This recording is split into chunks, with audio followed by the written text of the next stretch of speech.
நள்ளிரவில் இரத்த வெள்ளத்தில் கிடந்த வாலிபரின் சடலம். கொலையாளிகளை வலைவீசி தேடி வரும் போலீசார். நடந்தது என்ன? கிருஷ்ணகிரி மாவட்டம் குந்துமாரனப்பள்ளி கிராமத்தை சேர்ந்த 31 வயதான வாலிபர் குருபிரசாத்.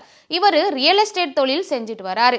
அதே பகுதியில் இவர் ஒரு புது வீடை கட்டிட்டு இருக்கிறதுனால அந்த பகுதிக்கு பக்கத்திலேயே ஒரு வாடகை வீட்டுல தன்னுடைய தாய் முனிரத்னம்மாளோட வசிச்சுட்டு வந்திருக்காரு. சம்பவம் நடந்த அன்னைக்கு ராத்திரி குருபிரசாத் தன்னுடைய தாய் முனிரத்னம்மாளோட வீட்டுல தூங்கிட்டு இருந்திருக்காரு. அதே பகுதியை சேர்ந்த பிரபு அப்படின்றவரு தன்னுடைய கூட்டாளிகள் 3 பேரோட சேர்ந்து வந்து குருபிரசாத்துடைய வீட்டு கதவை தட்டியிருக்காரு. சத்தம் கேட்டு கதவை திறக்க வந்த முனிரத்னம்மா கிட்ட, குருபிரசாத் கிட்ட நாங்க பேசணும், உங்க பையனை கூப்பிடுங்க அப்படின்னு சொல்லி குருபிரசாத்தை தனியா கூட்டிட்டு போய் பிரபுவும் அவரது கூட்டாளிகளும் குருபிரசாத் கிட்ட வாக்குவாதத்துல ஈடுபட்டிருக்காங்க. இதை பார்த்து அதிர்ச்சி அடைந்த குருபிரசாத்தினுடைய தாய் அருகில் இருக்கக்கூடிய கிராம மக்களை உதவிக்காக கூப்பிடலாம் அப்படின்னு போயிருக்காங்க.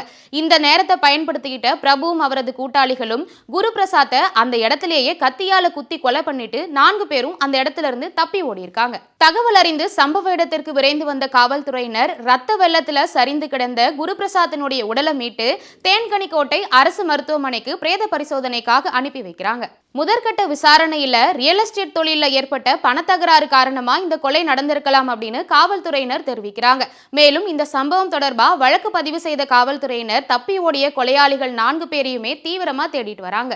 பணத்தகராறு காரணமா ரியல் எஸ்டேட் தொழிலாளி குத்தி கொலை செய்யப்பட்டிருக்கக்கூடிய இந்த சம்பவம் கிருஷ்ணகிரி மக்களிடையே பெரும் சோகத்தை ஏற்படுத்தி இருக்கு.